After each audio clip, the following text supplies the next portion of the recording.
game number 1, and ETW looking poised to take a 2-0. Oh, yeah. Wow. Another very, very one-sided game against IDO. Definitely the weakest team coming into this group. We weren't sure. You know, that's half the fun when we come into this. We're like, which is the good group? Or we knew which one was the good team, like the great team in DMG. But we didn't know about ETW that could challenge that. We didn't know about Guess that was a pretty good team. We didn't know IDO was kind of not going to be on their level at all. So it's, you know, a little added benefit there. Sure, it's definitely fun to kind of experience these sort of things.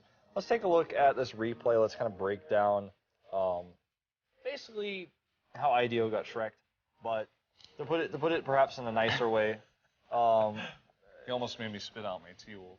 Just to put it a bit of a nicer way, like let's break down some of the good things that ETW did, and you know, IDO had a few moments in this game, but mostly they're just not on the level of the rest of the teams we've seen so far in the Invitational.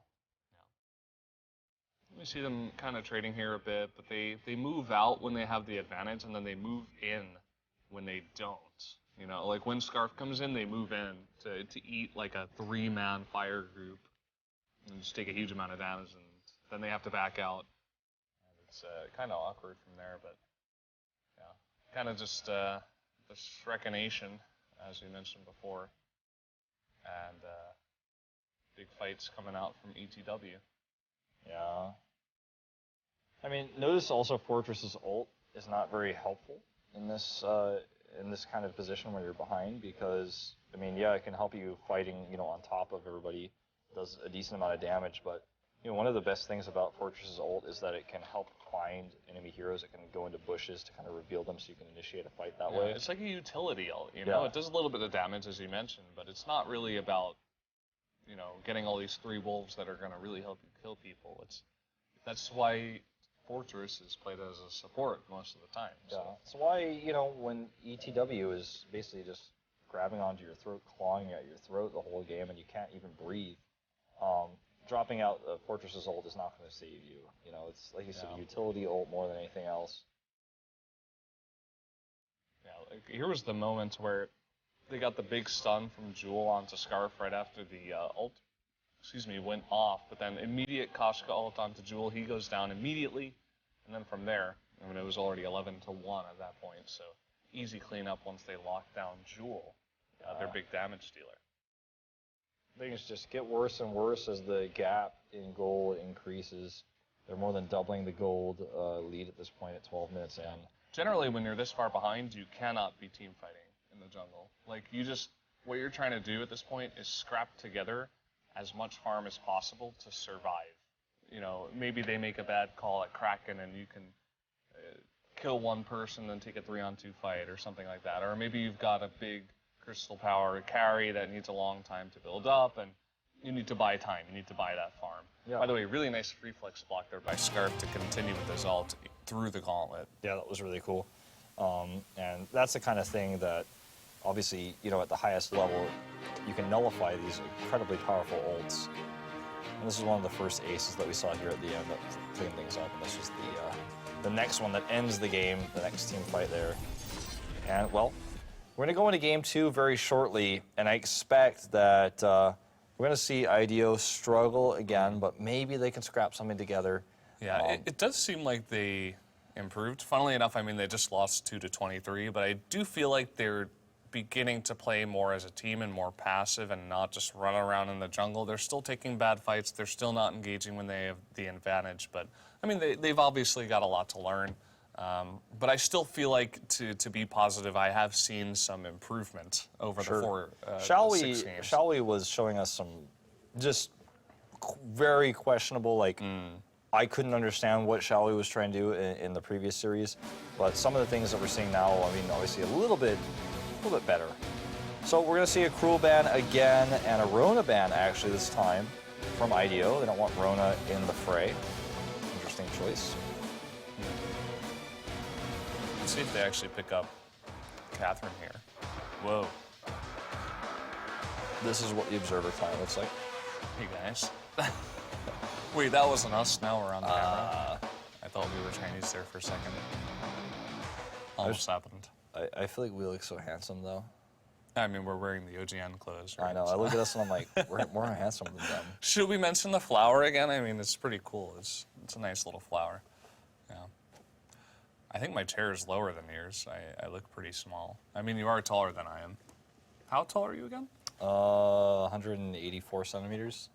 I'm 179. So you got 5 centimeters on me. Man, you didn't break 180. Yeah, I know. It's a big deal. It's a big deal, man. It's a big deal in Korea. I just like sit up straighter. I'm like everyone who's watching this sees like 184 on my forehead. I'm like, yeah. Yeah. Someone's like drawing like a dotted line. Someone right could now. take a picture and Photoshop it too. That would be funny. It's like draw a dotted line across to your head. Yeah. Production is telling us that we can get a new flower if we want. Why would I ever want a new flower? This one is I actually perfect. like this flower. It's pretty good. So. All I right. think we're good with that. The lobby's been remade. The crash is gone, or whatever was happening wrong was. The crash is gone. Jifang is going for Koshka. Again, same No comp. surprise there. We see Catherine instead of. Who are they Arden. gonna? Oh yeah, who are they gonna lane with? They're gonna lane with. What? Wait. I'm Maybe- confused. Maybe it is going to be a Catherine Lane here. Are we Yeah. actually going to see it? Maybe so. Maybe it'll be a... No, it's going to be a Koshka Lane. Okay. That would have been so funny, man. That's They're- really in their last interesting. game, they know they have no chance to make it. They're just like, okay, it's time to go for that Catherine Lane. We've seen it work before, okay? I casted a game in the VGL, NA. I forget what round it was, but it happened, and it worked. I've encountered a few Koshka lanes, just in ranked, that were like pretty lackluster, whatever. But the thing about Koshka lane is that you lose her mobility and her ability to gank very well, and also to roam. Her ability to clear the jungle Yeah. so fast. I mean, that's part of what makes her an amazing jungle, She gets leveled up so fast. She gets a lot of money. She can gank, as you mentioned, does a lot of damage. But in the lane, it's like, well, I don't know. This comp's just strange overall. We're going to see a little bit of a fight here, and then DW taking some damage, but he can actually be fine here, especially because Koshka's coming down. Yeah, this is definitely not where ETW wants to stay. Here comes Scarf, though, and with Scarf's help, looks like they are going to be able to push this down. Am I even going to kill? In fact, they do. Will they get 2? Not quite able to get 2.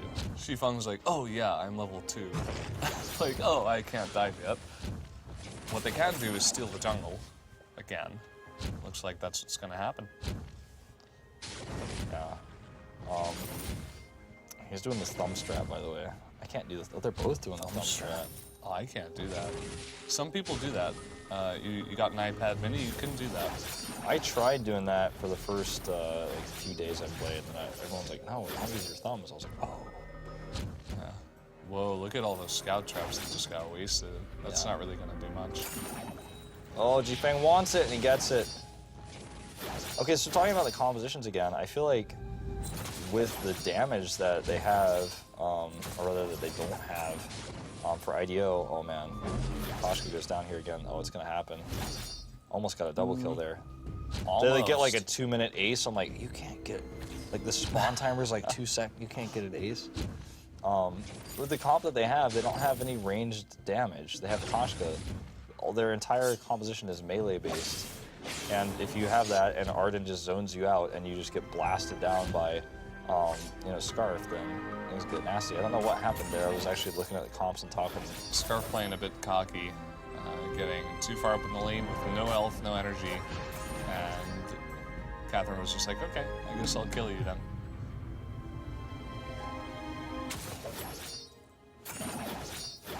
So, anyway, I feel like the comp is very vulnerable. I feel like in general the laning hero needs to be ranged damage, or he needs some sort of alternative like damage dealer jungle, not Catherine and Fortress and Koshka. You know what I mean? Like if Glaive is part of this and Koshka's in lane or something, I'm like more okay with it, but Or Glaive lane, yeah. Well, we do have Fortress going down here to start things off. Shifeng still getting in the fray, even though he's incredibly low. Finally, Xiaoyi is going to pick up that kill. you know, things are looking a little bit closer in this game. I feel like ETW is playing a bit risky, a bit cocky here. Yeah, you could tell. I mean, even DMG, when they won that first game, they're like, oh, we could just do whatever we want and win. And they picked like a couple of fun niche heroes, and it still worked out. So I still have confidence in ETW to take this one. Me too. It's just not the one-sided landslide that we saw before. You know, talking about the compositions again in this downtime, like I kind of agree with you. I think if they were going to use a lane for these three, it would have had to have been Catherine. I mean, you could trade so well in that lane. You can actually dominate against a ranged hero if you play it very well, if you know what you're doing. But Koshka, I mean, you can kind of trade, but you're very squishy. You're not like Catherine where you've got a lot of sustain. You can kind of stay in there for a while. And you don't have that stun to like dominate the trades either. It's really just about getting big bees off in a lot of those creeps to get your buff. Oh, well, down goes Catherine already. And it looks like Koshka is going to follow suit here. And now IDO has Fortress alone to survive. And it's going to struggle. You know, one of the things that, excuse me, one of the things I saw a lot of time when I encountered Koshka in lane, you know, just playing in my own rank play, solo queue, was that at level 6, if the game went longer and there wasn't a lot of roaming because you're playing solo queue, she could dominate the lane with her ult, oftentimes if you caught somebody or if someone came to gank. But that's just not how this is played at the highest level.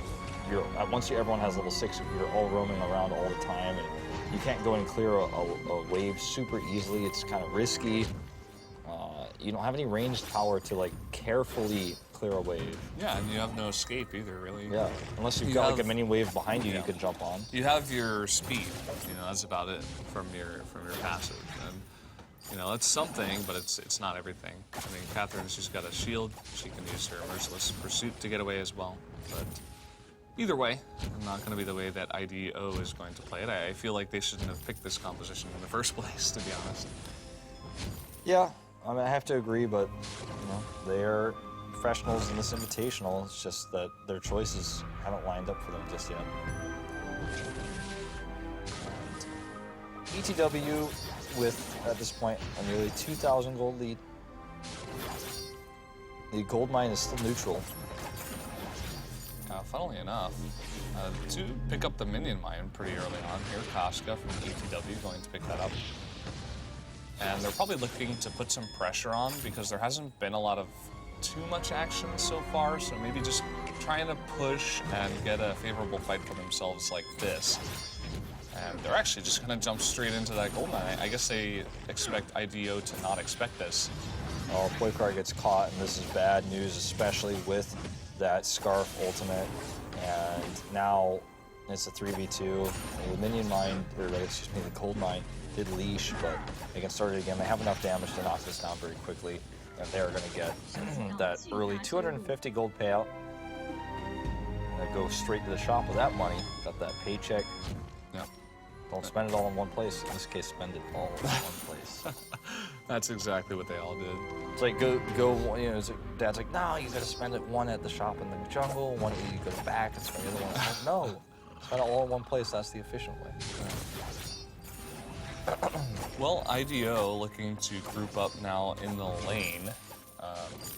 Fortress kind of just standing here, not really going to pick up much. As we said before, with our last Fortress jungle, the ult, he hits 6, but the ult's not really going to do much. You know, you get a small bleed, you do a bit of damage, but you make a cool howling sound. Yeah, that's true.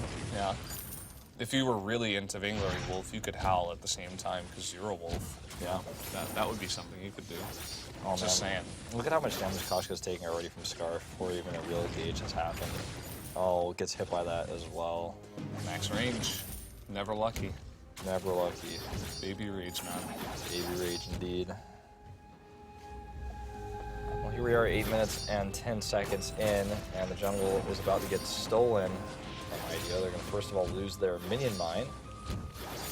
Scarf can try to burn that down, and then now going to try to come up through the mid into the lane. Koshka ult here does lock him down. but gonna do his own, and a really nice gauntlet as well to separate the fortress away from his team. Zhifeng probably gonna die here. Oh, the juke right through the bush. Does die anyways. Just barely. I mean, he survived for a long time. So there you go. And 2 members of IDO now very low. Yeah, it was the best trade IDO could have hoped for, but still not easy. Not easy to deal with it and follow it because they simply have to back with 2 of their characters. Whereas now the jungle is free for ETW to take notice again. The proficiency of scout traps throughout the map to give them extra vision. It's like Christmas, except no red lights, only green ones. Yeah. That's sad how that works out. Some people can't afford those lights. You can only get the green ones. Obviously, the green ones are cheaper. You know, the red lights, they just can't buy them, you know. Ideas, all their jungle farm got taken. Now they can't afford lights this Christmas. Yeah. It's kind of the way things go here on the House Unfold. Yeah. It's tough. It's tough. Yeah. It's also like, it's kind of like real life where even when it approaches Christmas, there's like still Halloween jack-o'-lanterns out on the map. Yeah. Well, Fortress is just going to get oh, ouch. Yeah, look at that, the Scarf ulting. I think Vainglory is going out. He's just running around in circles, and that Fountain of Renewal is keeping him up.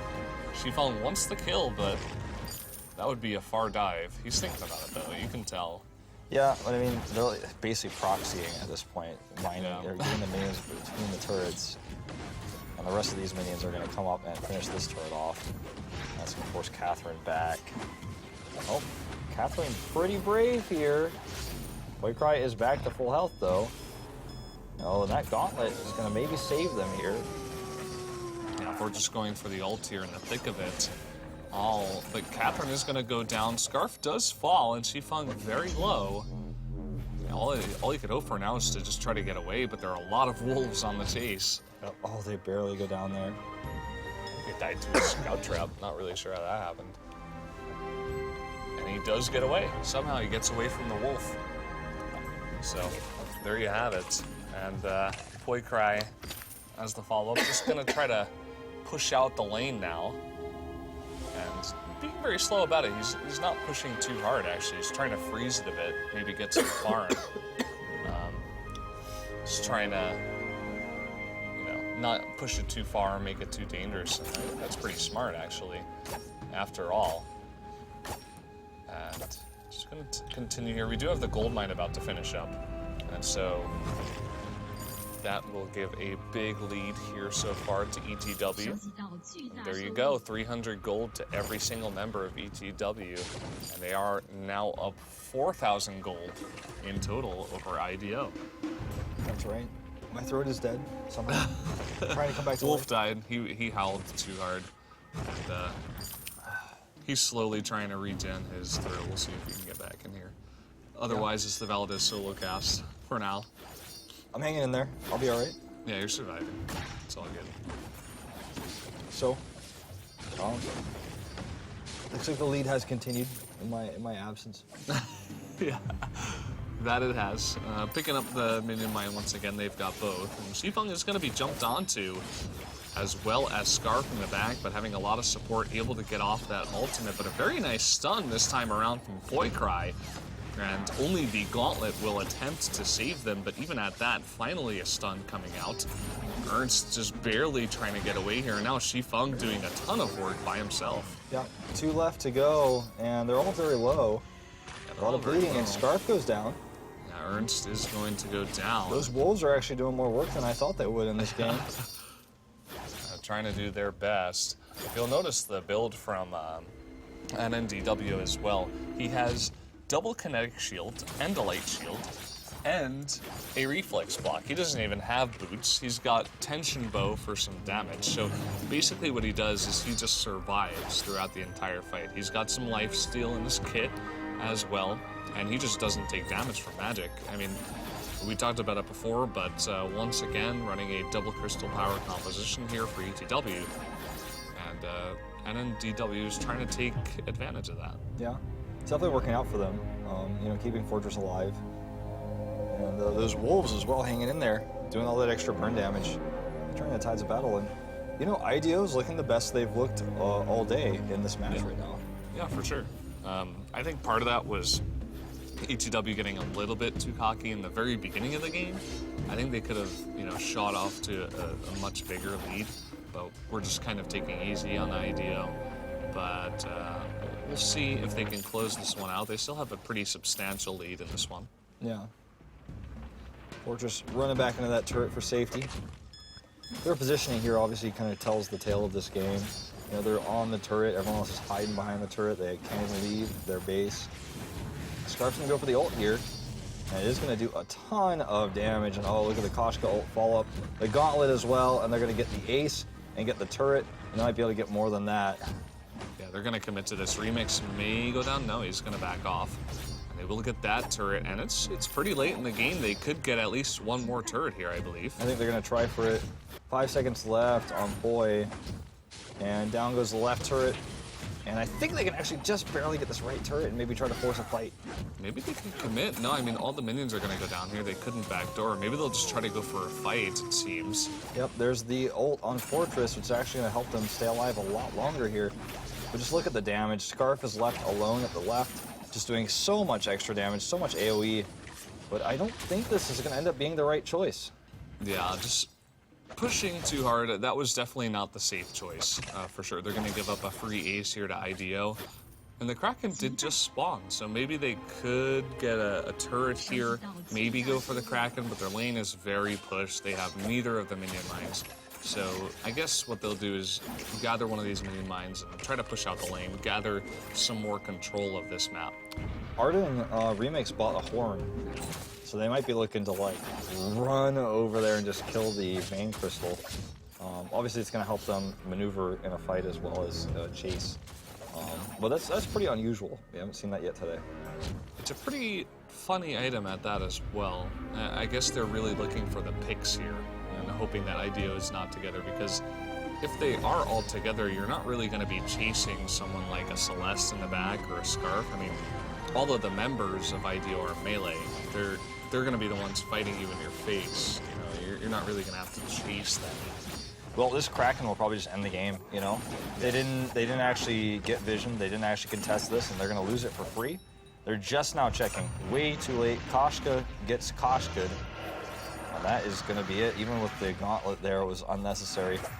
Koshka is gonna go down here, which will further make the Kraken push that much stronger. Scarf wanted to join in and use his ult as well. Yeah, I think they're trying to be flashy because they know that Kraken will kill the Vein Crystal. Like 100%. There's no way to stop it. It's gonna be an ace as well. Yeah. And that will be it for game number 2 once they do pick up that ace and the Kraken moves down the lane. So, as we did expect, ETW able to come out with a 2-0 victory over IDO. Ernst coming up here. He was kind of having some fun there for a minute, but now just going to help push it up. Is the Kraken going to get a hit off? That's the question. Oh, he swung, but it was too late. All right. Just trying to get a bit of the action at the end. ETW will take the 2-0 and will, with this win, you know, likely place themselves in tie position. We'll see what happens in the next series with DMG, of course, as well as Guess, which will be the final map. Tiebreakers withholding that we go into today. So again, tell your friends to come into this Twitch stream, OGN Global, and hang out with us because we got one more series left. But before that, we're gonna have 15-minute break. See you in a few.